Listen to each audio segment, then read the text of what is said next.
Students, in the previous video we have studied about the biotic components. Now we will study about the abiotic or the non-living components of the ecosystem. Abiotic component of ecosystem are air, water, light, temperature and soil. Now one by one we will discuss them. Air is the essential part of the abiotic components, as we know that air has all the gases which living beings need. For example, oxygen is necessary for respiration and burning. Nitrogen control or slow down the burning and needed for living organisms to make protein which build up their body.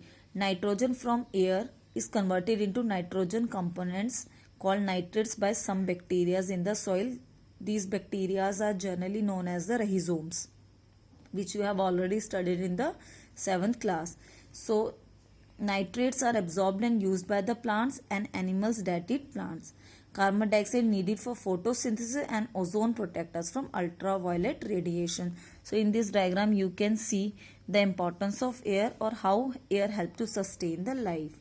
So air is one of the most important abiotic factor. Now come to the water. As we all know that all the living beings need water to carry out their basic life process. And yes, the requirement of water varies from organisms to organisms, and it also depends on the habitat of that organism. For example, water is too much essential for marine ecosystem or the aquatic ecosystem as compared to the land ecosystem or the terrestrial ecosystem. Next is the light. So for light, sunlight is very important factor that influence the lives of the organisms of an area. And sunlight is the main source of energy for most of the organisms.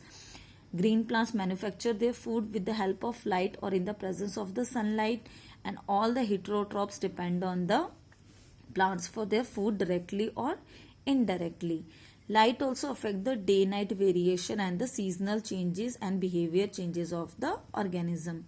Next, temperature. The distance of the earth from sun is just right to it have to range of temperature within which living organisms can function. As we know that earth is the only place where life can sustain, because earth get the accurate temperature for sustaining the life. So temperature also plays an important role in the ecosystem, and temperature varies according to seasons and variation influence the behavior of the activity of organism. For example, you have already studied about hibernation and estivation. What is hibernation? Hibernation is the winter sleep. Hibernation is the winter sleep of organisms, and estivation is the summer sleep. For example, here you can see frogs, snakes and lizards remain underground and sleep throughout winter. This is known as the hibernation or the winter sleep. Some desert animals like rats and snakes spend their entire summer in a state of sleep called the estivation. So estivation is the summer sleep. As we know that when it is very cold outside, these animals cannot survive, so they go under a deep sleep and utilize their body fat for the life processes. Same as in the desert, when it is very hot outside, these animals which lives in the desert like rats, snakes, spending their entire summer in state of sleep. So temperature also plays an important role in ecology or the ecosystem. Then come to the soil. So topmost layer of the earth crust on which plant grows is called the soil, and it is the storehouse of minerals and water for plants, and soil determine the type of vegetation of that particular place.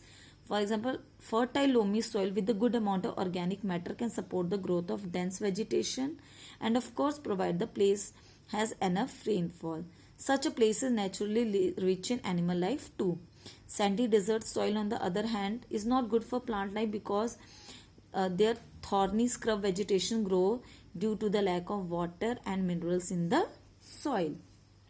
So these are the abiotic components. So students, in the previous video and today we have discussed about the biotic factors and the abiotic factors. Then we have studied about primary, secondary, tertiary consumers. Primary eat plants, secondary eat the primary, means directly depend on the plants, and tertiary eat secondary consumers as well as the primary consumers. So you have to go through these topics.